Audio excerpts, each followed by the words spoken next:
is risen. Good morning.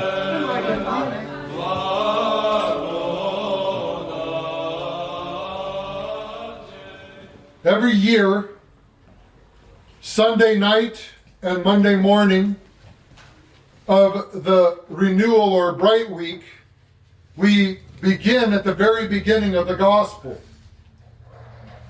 Yesterday, we started at the very beginning of the Gospel of John. At the beginning was the Word, and the Word was God, and the Word was with God. At the very beginning, every single year, we start over again. It's a brand new beginning. Everything that transpires from here until the next resurrection is another opportunity for us to do just as John the Baptist proclaimed, make straight the way of the Lord. When the emperor would come to the whatever land he was going to, the soldiers were commanded to go out and to tear out all the wood and all the trees and all the grass and all the rocks, because the emperor did not want at all, in order for his cart to be upset or anything, he wanted a smooth as possible trail to get wherever he was going. And that's what Isaiah was saying about Christ. Make straight the way of the Lord. He's coming. Again, we're preparing ourselves once more, again, to get to the crucifixion. Once more to get to the resurrection. Every single year, for over 2,000 years, just like a juggernaut, does not stop. It keeps coming. Over and over and over again. And what happens? The warnings and the warnings and the warnings and the warnings keep coming. Every year, every day, the warning comes. One of my favorite things that St. John the Baptist said, though, is he said at one point during his ministry, he must increase, Christ, and I must decrease. That's exactly what it needs to be in every one of our lives. The increase needs to be Christ in our lives, and the decrease needs to be who we are in our lives. Denial of ourselves is one of the most essential first steps that we have.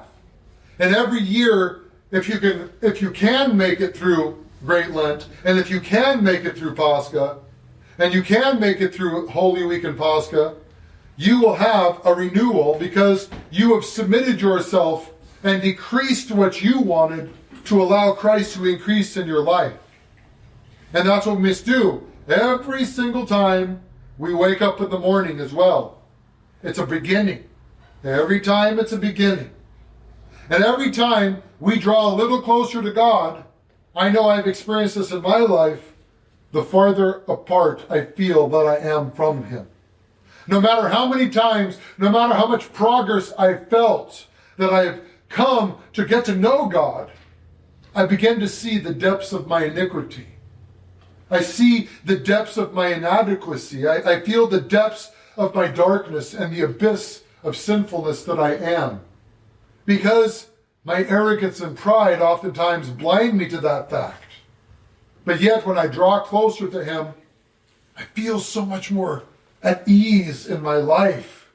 But at the same time, I also feel again that depth of darkness. And I want that light, right? And the beginning, we heard that gospel at the beginning, right? God is light. What does light do? That night, on Saturday night, when we shut off all the lights, we try to do it at 7 o'clock so that way it can be dark outside too. But we shut off all the lights. And at the beginning of that night, you can't see anything, right? All the lights are off. It's darkness. But then, what happens? Christ comes from the tomb. The candle comes out. That singular light illumines the whole of the room. And when you come up and you begin to take your candle and light those candles to that candle that represents Christ and His wisdom and His love and His grace and His mercy and everything that He is, because Christ is light. He is a light manifested. And when you take that candle and you go back and you prepare for the procession, then the whole light becomes illumined. You're able to see clearly again in order to be able to read what's on the page.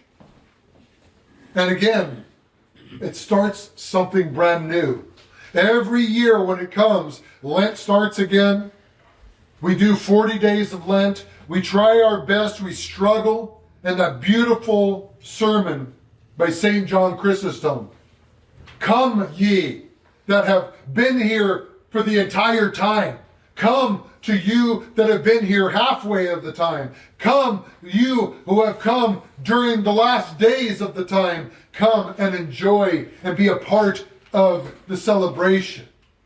Just like that time when Jesus is talking about when he goes into the place and he hires those people at the beginning of the day, the 11-hour day, 12-hour day, and then he goes out and sees people waiting and he hires them, and he goes out and sees the next group waiting all the way up till there's 1 hour of the day, and he tells as many people to come in and work in the fields. And oftentimes our arrogance and our pride and our self-centeredness, when we have people coming into the church that are embracing those things, we think we who have been here all of our lives is deserving of more of what than they have. And that's not what Jesus teaches. Because the first will be last and the last will be first. All the time, Jesus, whenever he talks to the Pharisees and the Sadducees and the people, he turns every single thing that they think upside down. Or rather, he turns it right side up. Because our thinking's upside down. Every one of us, our thinking is upside down. Every one of us, when we come to God, and if we think that we are the people that we need to be, your thinking is upside down. And when you allow God to become manifest in your life, and you allow that light to be manifest, and you allow that illumination to help you create in you the man that decreases so he may increase, you start to understand truly what your faith is meant to be.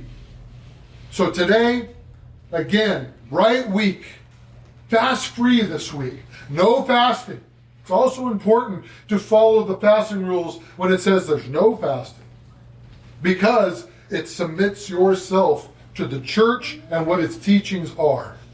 And we this week, there's no fasting at all, because we need to become people that are obedient to God. From the very beginning of time, disobedience has divided us from God. And disobedience is still what divides us from God. But when we start to submit ourselves to Christ, and we allow ourselves to diminish so he may increase in our lives, we begin to see that light. And then the light, people will try to extinguish in us because they hate the light. They want to destroy us. They want to persecute us. They want to do whatever it is to eliminate what they do not understand. We've been all there at one time. Every one of us have been those people that have been the bearers of the fiery darts of the wicked one. But when we start to love people like we love Christ, we start to see people in this different light. We start to see people as he saw them when he was hanging on the cross, when he had in his mind every single person from Adam and Eve to the person of the very last. At the end, every one of us were on his mind. Every one of us.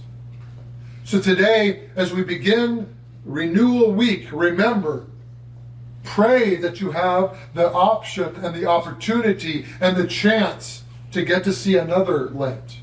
That you get to see another Holy Week, and that you get to see another Resurrection Day.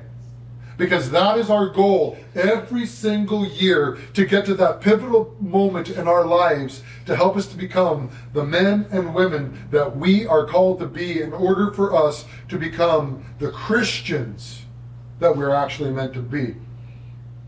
St. Paul says that not everybody is going to be saved. But if we can go out into the world and we can be the lights of the world, we will be able to save some. That's our goal.